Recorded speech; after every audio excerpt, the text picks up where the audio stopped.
Estamos na casa de Obed-Edom. Esse lugar foi identificado como o lugar em que Obed-Edom morou. Eu não sei se você lembra, Obed-Edom foi o homem que recebeu a Arca do Concerto, a Arca da Aliança. Davi, ele sofreu um grande choque, uma grande decepção ao tentar levar a Arca para Jerusalém, e quando Uzá, tentando segurar a Arca para que não caísse no chão, foi fulminado. Uma grande festa se tornou em tristeza, em luto. E foi exatamente aqui, em Obed-Edom, na casa de Obed-Edom, que a arca ficou por 3 meses, porque Davi, entristecido, voltou para Jerusalém e todo o povo com ele. E aqui Obed-Edom permitiu que a arca ficasse. Esse episódio foi muito marcante porque as pessoas ficaram com medo dessa relação com a arca que representava a presença de Deus. Mas Obed-Edom, mesmo não sendo um hebreu, permitiu que a arca ficasse em sua casa.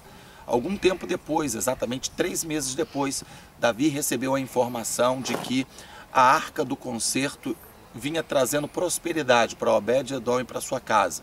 Ou seja, esse lugar começou a prosperar. Obed-Edom começou a prosperar, a sua casa começou a prosperar.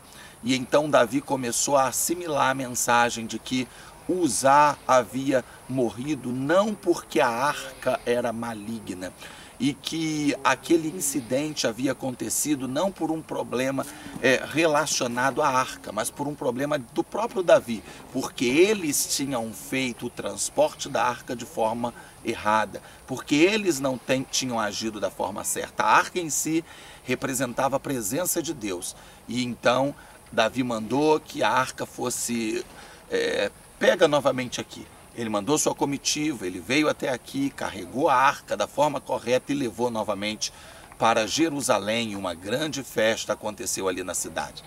Nós podemos extrair daqui muitas mensagens, e a primeira delas parece uma mensagem muito óbvia.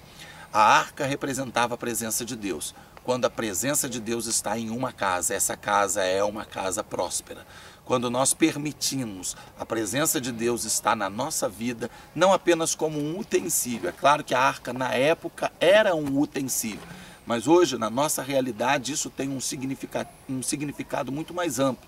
Obviamente na época também tinha, mas hoje nós não temos a arca de forma material, de uma forma literal. Nós hoje temos a arca como a presença de Deus. E então nós entendemos que quando a arca de Deus, ou seja, quando a presença de Deus está numa casa, em uma família, em um lar, a bênção do Senhor e a prosperidade chegam. Está na hora de nós abrirmos as portas da nossa casa, abrirmos as portas para a nossa família. Enfim, está na hora de nós assimilarmos a ideia, a visão de que a presença de Deus na nossa vida trará junto com ela princípios que farão com que as nossas vidas tornem-se vidas prósperas, tornem-se vidas que venham a ser levadas, direcionadas por Deus. A segunda mensagem que nós extraímos desse texto é que Uzá, ele morreu porque tocou na arca de Deus, porque a arca ia cair no chão. A arca estava sendo carregada de uma forma equivocada, como eu disse. Davi, com muitas ideias boas, ele fez com que a arca tivesse sido carregada em carros de bois novos. Se nós fôssemos transliterar, se nós fôssemos trazer para os dias de hoje essa ideia, seria como se Davi mandasse comprar um carro 0 km para carregar a arca numa carroceria nova. Ou seja, ele estava dando honras à arca, mas não foi essa a ordem de Deus. A ordem de Deus tinha sido de que a arca fosse carregada em carros, não fosse carregada em carros de bois, mas fosse carregada pelos sacerdotes. Ou seja, a arca tinha que ir no ombro dos sacerdotes, que deveria levá-la e trazê-la, transportá-la para qualquer lugar. Isso mostra que boas intenções, elas não são suficientes, que ideias nobres não bastam, que nós precisamos muito mais do que ideias nobres, nós precisamos muito mais do que boas intenções para agradar a Deus. Nós, na verdade, precisamos de uma única coisa para agradar a Deus. Nós precisamos servir a Deus da forma como Ele determina e não da forma como nós achamos mais interessante.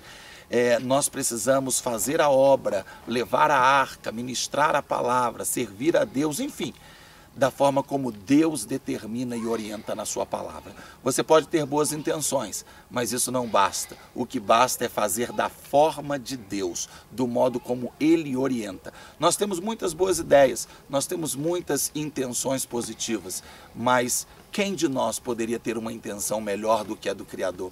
Quem de nós poderia conhecer o caminho melhor do que Ele conhece? Enfim, se você quer servir a Deus, faça da forma como Ele orienta.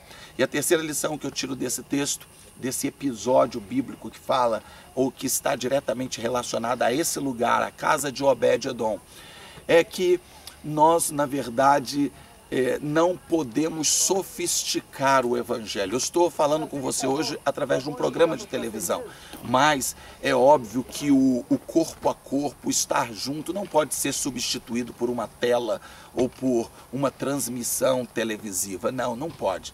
Nós não podemos sofisticar as coisas de modo a tirar ou aumentar essa distância entre homem e homem. Nós não podemos sofisticar o Evangelho de modo que a essência seja perdida. Davi teve a ideia de colocar a arca em um lugar bom. Ele teve a visão de transportar a arca com um rigor, com uma segurança e uma sofisticação maior. Mas a ordem de Deus é que a arca fosse carregada nos ombros do sacerdote. Ou seja, nós podemos usar todos os recursos, mas a grande verdade é que Deus quer que a sua obra seja feita através de nós. Há um custo, há um preço, há um peso para se fazer a obra de Deus. E a obra de Deus, ela é feita de certa forma através também do esforço do ser humano. Se nós não fizermos a nossa parte, se nós não colocarmos a nossa vida, as nossas forças, o nosso tempo à disposição de Deus, infelizmente, Deus não vai se agradar da nossa religião, dos nossos propósitos, dos votos que nós fazemos. Alguns de nós pensamos assim: para que ir para a igreja? Eu não preciso ir para a igreja para ser crente, para servir a Deus. Para que fazer isso ou fazer aquilo outro?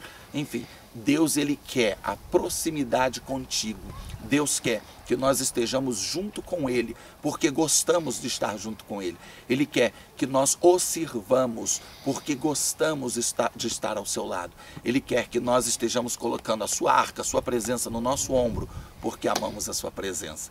Que essa mensagem possa falar ao seu coração aqui, diretamente de Israel, das oliveiras da casa de Obed-Edom, das videiras da casa de Obed-Edom, e que você seja abençoado aí no Brasil, no nome de Jesus. Eu já fui abençoado daqui de cima. Pastor, vou morar aqui 6 meses, hein? E não tem custo, você ouviu ele falando? Mas tem que trabalhar aqui em alguma coisa. Tem. Você, que funciona uma hospedaria, um hotel. Você trabalha, você paga a sua estadia.